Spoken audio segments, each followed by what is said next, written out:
اب اس طرح وہ ذرا دیر لگاتی ہے اور مشکل سے 7 چوٹیوں کو اپنے ساتھ لاتی ہے کہ پر ہے یہاں پر ہمارا فائدہ ہو جائے گا. تو اس طرح 7 چوٹی آتے ہیں تو ابن قیم واپس پر لیتے ہیں اور اس کو دوسری جگہ پر رکھ دیتے ہیں. اب اس مرتبہ جب چونٹیوں نے دیکھا نا کہ پر نہیں ہے، یہ خواہ مخواہ کام ہم سے کروا رہی ہے، تو دیگر 7 چونٹیوں نے اس ایک چونٹی پر حملہ کیا اور اس کو پارا پارا کر دیا، اس کے ٹکڑے ٹکڑے کر دیے. ابن قیم کو بہت افسوس ہوا کہ یہ کیا کیا میں نے، یہ کام تو مناسب نہیں، ظلم کرنا تو مناسب ہے ہی نہیں، خواہ زبان والی مخلوق ہو یا بے زبان مخلوق ہو، خواہ ہاتھی جیسی مخلوق ہو خواہ چوٹی جیسی مخلوق ہو، ظلم کرنا تو مناسب نہیں. تو ان کو بہت افسوس ہوا، انہوں نے پر لیا اور وہاں پر اس کو رکھ دیا. تب دیکھا علامہ ابن قیم نے کہ ان 7 چوٹیوں نے جب اس پر کو دیکھا نا تو ان کو بھی بہت افسوس ہوا کہ یار ہم نے اس چوٹی کو جھٹلایا اور اس طرح اس کو قتل کر دیا، پارا پارا کر دیا. تو سب اس چوٹی کے ارد گرد جمع ہو گئے، جستجو کرنے لگے اور رنج و ملال کرنے لگے، شرمندہ ہو گئے، نادم ہو گئے، ندامت کا اظہار کیا. پھر ہوا یہ کہ ابن قیم گئے اور اپنے شیخ ابن تیمیہ سے یہ پورا واقعہ انہوں نے بیان کیا اور سنایا. ابن تیمیہ کو کہا کہ شیخ میرے سے یہ ہوا اور یہ غلط کام میں نے کیا. تو شیخ نے کہا کہ تم کو یہ کام ہرگز نہیں کرنا چاہیے تھا، کیوں کیا یہ کام؟ لیکن اس سے ایک بات ضرور واضح ہوتی ہے کہ یہ جھوٹ اتنا بدتر عمل ہے کہ اس سے تو چونٹی بھی نفرت کرتے ہیں اور قتل و قتال مار دھار کرنے کے لیے تو یہ بھی تیار ہو جاتے ہیں. تو جو انسان جھوٹ بولتا ہو تو اس سے اگر نفرت پیدا ہوتی ہے تو یہ کوئی غیر فطری کام نہیں، یہ عین فطرت کا حصہ ہے کہ جھوٹ اتنا خطرناک گناہ اور اتنا خطرناک جرم ہے کہ چونٹی لوگ بھی اس جھوٹ سے نفرت کرتے ہیں، تو انسانوں کا تو کیا کہنا. لہٰذا جھوٹ بولنے سے ہمیشہ ہمیشہ ہماری ذاتوں کو ہم کو محفوظ رکھنا ہے، اور کسی کو ہم جھٹلائیں اور وہ بات حق کی ہو یہ بھی مناسب نہیں، یہ بھی ایک طرح کا جھوٹ ہے. اللہ اس سے بھی ہماری حفاظت کرے. یہودیوں کے اندر یہی بیماری تھی جس بیماری کی وجہ سے اللہ نے ان کی دیکھو کیسی مذمت کی ہے. پھر آخر کا جو رکوع ہے اس کے اندر جمعہ کا دن بیان کیا گیا ہے، اس کے کچھ مسائل بیان کیے گئے، خطبے کے مسائل بیان کیے گئے ہیں، اور ایک بنیادی موضوع یہ بیان کیا گیا ہے کہ لوگوں جمعہ کا دن بہت بابرکت دن ہے. اس کے اندر خطبہ تاکید کے ساتھ آدمی کو سننا چاہیے، اور جب جمعہ کی اذان ہو جائے تو خرید و فروخت کرنا حرام ہے، جائز نہیں. اس سے خرید و فروخت نہ کریں، جمعہ کے دن مسجد کی طرف جلدی روانہ ہو جائیں اور وہاں خطبہ سننے کی آدمی فکر کرے. ہاں لیکن جب خطبے سے فارغ ہو جائے، آدمی سنت وغیرہ سے فارغ ہو جائے تو پھر تلاش کرے اللہ کے رزق کو. اور جمعہ کے دن جمعہ کی نماز کے بعد جو برکتیں روزی تلاش کرنے کے اندر ہوتی ہے شاید اتنی برکت کسی اور دن نہیں ہوتی. اس لیے اس بات کا خاص اہتمام کہ جمعہ کا دن جب ہم جمعہ کی نماز پڑھ لیں تو جمعہ کی نماز پڑھنے کے بعد سونا نہیں ہے، فوراً اللہ کا رزق تلاش کرنا ہے. اور اگر کوئی سفر وغیرہ ہو، مال وغیرہ لینے جانا ہو تو اللہ کہتے ہیں فانتشروا فی الارض، پھیل جاؤ زمین میں اور دور دور جگہ جاؤ، اور یہی اتنا وقت متعین کرو کہ جمعہ کی نماز ہوگی سفر چلو، پلان بناتے اور فلاں جگہ جاتے ہیں خریدی وغیرہ کرنے کے لیے. انشاءاللہ اس خریدی کے اندر برکت رہتی ہے. نہیں پھر آدمی یا نافع کی تسبیح بھی اگر زبان پر جاری رکھتا ہے اور اللہ سے دعائیں کرتا ہے، 5 وقت نماز کی پابندی کرتا ہے، تو اللہ تبارک و تعالیٰ اس کی مال کے اندر برکت رکھ دیتا ہے، اور وہ مال پھر بکتا ہی ہے، بکنا اس کا ضروری ہو جاتا ہے. اللہ نے وعدہ کیے. اور ایک بات ہمیں یہ بھی سمجھ میں آئی کہ ہمیشہ جب ہم تجارت کریں تو باہر سے مال لے کر آئیں. باہر سے مال لے کر آنے کے اندر برکت ہوتی ہے. سفر کرنے کے اندر جو آدمی کو مشقت ہوتی ہے نا، اس میں برکت ہے. اور جو آدمی دھندے کے لیے سفر کرتا ہے نا، ہم یہ نہیں کہہ سکتے کہ وہ بے عینی جہاد کر رہا ہے، لیکن یہ بھی ایک طرح کا جہاد ہے. لہٰذا جو آدمی دھندے کے لیے سفر کرتا ہے اللہ کی مدد اس کے ساتھ رہتی ہے، اور جب اللہ کی مدد اس کے ساتھ رہتی ہے تو اس کے کاروبار کے اندر فائدہ ہونا ہی ہے. تو ہمیشہ جب ہم کوئی دھندا کرنا چاہیں، کوئی کاروبار کرنا چاہیں تو باہر سے مال لے کر آئیں. باہر سے مال جب ہم لائیں گے نا تو اس میں برکت رہے گی. لوگوں کو ایسی چیز ہم پرووائڈ کریں جو ان کو یہاں نہ ملتی ہو. ہماری سوچ یہ ہو کہ لوگوں کے لیے سہولت ہو کہ ارے یہ لوگ کہاں سے یہ چیز یہاں پر ان کو ملے گی، تو ہم ان کو باہر کی چیز دیتے تاکہ ان کے لیے آسانی ہو. ہم لوگوں کا سوچیں گے، اللہ ہمارا سوچے گا، اور جب اللہ ہمارا سوچے گا تو ہمارے لیے کامیابی ہی کامیابی ہے. لعلکم تفلحون. اے لوگوں اللہ کا ذکر کثرت سے کر لیا کرو تاکہ تم کامیاب ہو جاؤ۔ خیر اس سیرت میں انشاءاللہ جو تفصیل ہے وہ آئندہ ہفتے کریں گے۔ اللہ تبارک و تعالی عمل کی توفیق عطا فرمائے۔ سبحانک اللہم بحمدک وتبارک اسمک وتعالی جدک ولا الہ غیرک لا الہ الا اللہ الاحد الصمد الذی لم یلد ولم یولد ولم یکن له کفوا احد لا الہ الا اللہ الحنان المنان بدیع السماوات والارض ذو الجلال والاکرام اللہم لک الحمد کلہ ولک الشکر کلہ ولک الملک کلہ وإلیک یرجع الامر کلہ اللہم لا احصی ثناء علیک انت کما اثنیت علی نفسک اللہم صل علی سیدنا مولانا محمد النبی الامی وعلی آلہ وسلم تسلیما یا رب صلی وسلم دائما ابدا علی حبیبک خیر الخلق کلہم۔ اے اللہ ہمارے گناہوں کو معاف فرما دے، اے اللہ ہمارے خطاؤں سے درگزر فرما۔ مولا کریم بے شک ہم بڑے گنہگار ہیں، خطاوار ہیں، ریاہ کار ہیں، ہم نے بے شک بہت گناہ کیے ہیں۔ اے اللہ ہم تجھ سے معافی مانگتے ہیں، اے اللہ ہمیں معاف کر دے۔ یہودیوں کا جو انجام تو نے کیا ہے اے اللہ وہ انجام تو ہمارے لیے متعین مت کرنا۔ اے اللہ یہودیوں نے جہاں جہاں غلطی کی وہاں پر درستگی اختیار کرنے کی ہمیں توفیق عطا فرما۔ اے اللہ ہم تیرے بڑے محتاج ہیں، مولا کریم ہمیں تیری بہت ضرورت ہے۔ مولا کریم آج دنیا بھر کے اندر مسلمانوں پر جو مظالم ڈھائے جا رہے ہیں خصوصاً ان یہودیوں مقبوض قوم کی جانب سے، اے اللہ ان مظالم کو تو ختم فرما، اے اللہ ان ظلموں کو تو ختم فرما۔ اے اللہ کب تک اس طرح ہماری جانوں کو بے قیمت سمجھا جائے گا؟ کب تک ہمارے خونوں کو پانی کی طرح اس طرح بہا دیا جائے گا؟ اے اللہ کب تک ہمارے بچے اس طرح قتل ہوتے چلے جائیں گے اور کب تک اس طرح ہماری عورتیں بیوہ ہوتی چلی جائیں گی؟ مولا کریم بروں کی لاج نہیں رکھی جاتی۔ اے اللہ اب تو سن لے۔ مولا کریم تو ہمیشہ سے سنتا ہی آ رہا ہے اور تیری تو حکمتیں ہیں، تو کیا سوچتا ہے ہمیں نہیں معلوم۔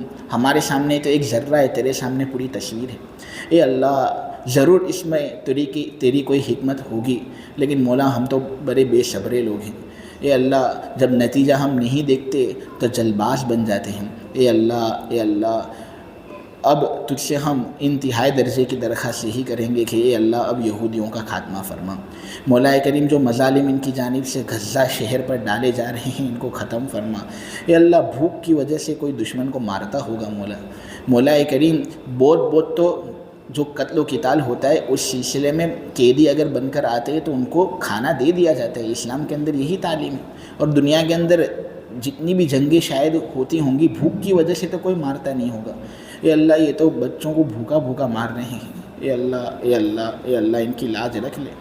اے اللہ اگر ہمارے بس میں ہوتا تو ہم تو ہمارے سینے کھول دیتے، ہمارے جگرے ان کے سامنے رکھ دیتے۔ اے اللہ یہ تو کتنی محروم القسمت والی بات ہے کہ چاہنے کے باوجود بھی کچھ کر نہیں سکتے۔ کتنی بے بسی اور کمزوری ہے کہ چاہتے ہیں کہ کریں لیکن کچھ کر ہی نہیں سکتے۔ اے اللہ انسان کی بنی ہوئی ان علاقوں کے اندر کیا اے اللہ اتنی طاقت آ گئی کہ تیرا فیصلہ بھی رد کر دے؟